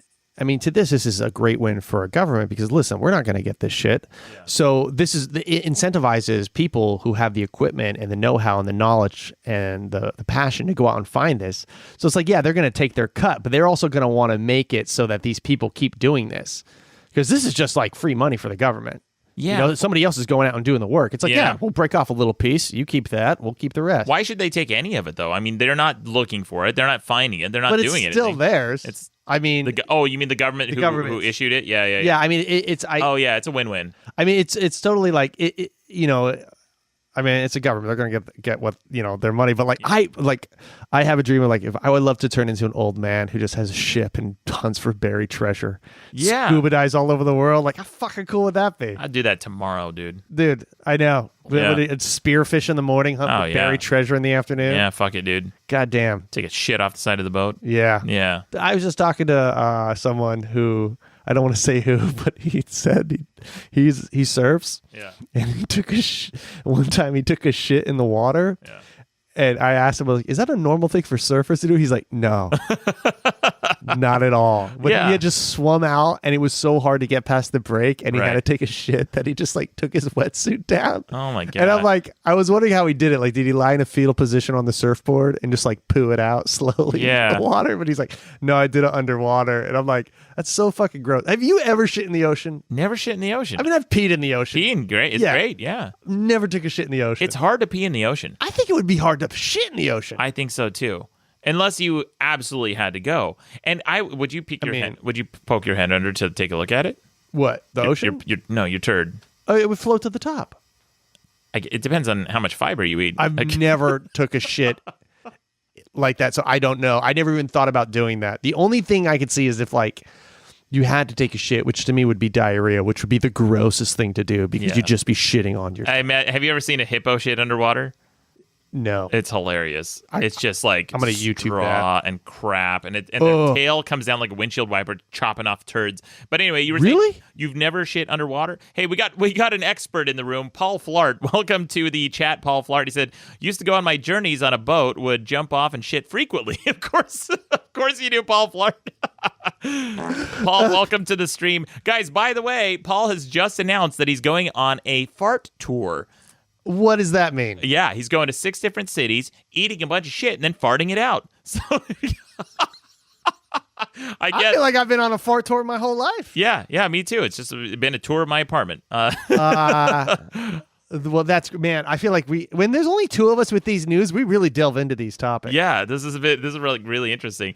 Well, make sure guys follow Paul Flart on Instagram. He's posting when the tour locations will be, and one of them will be in Los Angeles. So we got to go to that. Yeah, Paul, if you have a chance, we'd love to have you in the studio and go out for some chicken wings and chili. Yeah. Some warm glasses of milk. Yeah, I'll get some milk. No pepperoncinis. We don't want to turn it into cheese. Yeah, we don't want to curdle anything. Yeah. Well, we should wrap this up. Guys, don't forget to follow Ron. It's at Hey Ron on Instagram and at Ron Babcock on Twitter. Mm-hmm. And me, I'm at Maddox Rules. I don't think I've ever plugged my shit, have I? Maybe. I don't know. At Maddox Rules. That doesn't sound like I've said. And hey, tune in next time. There'll be another Babcock tip. Yeah, Babcock that I'm going to put so hard in your face. Yeah, you're going to get a hard tip right in the face. Right in your face. If you guys have a suggestion for a Ron Babcock tip sting, all right, a musical sting. Oh, that'd be tough. Because we used to have that for Rucka. Listen to this. It's a Rucka wrap-up.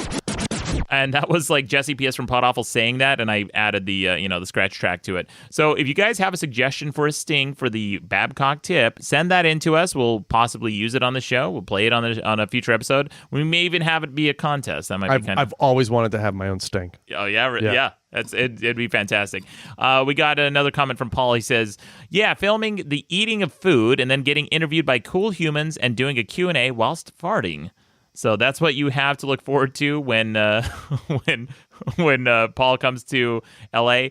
Fendula Ratsk says, "You just plugged your shit for 2 hours." Yeah, on my show where my logo is just like all over the background and on the screen and my URL, I'm like, have I ever plugged anything? My God, I can't believe it even. Oh, my God. All right. Well, thank you again to our guest this week, Michael Tabb. Fantastic guest. Really fun episode.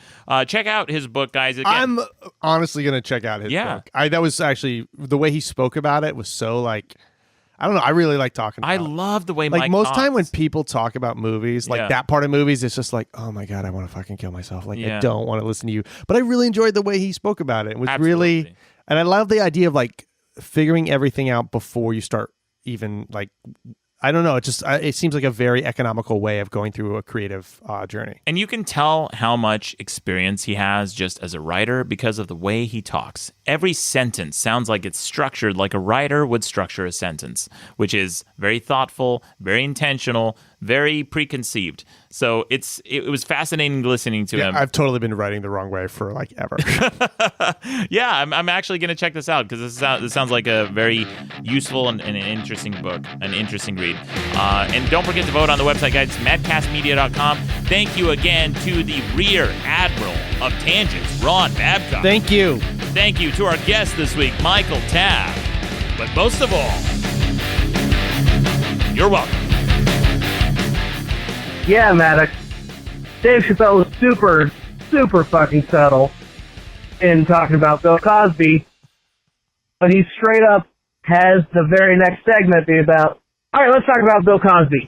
He rapes, but he saves. It's subtle. Subtle. Not sure if you picked up on that, dumbass. Okay. Douchebag of the week. In at the buzzer, another douchebag of the week. Hey there.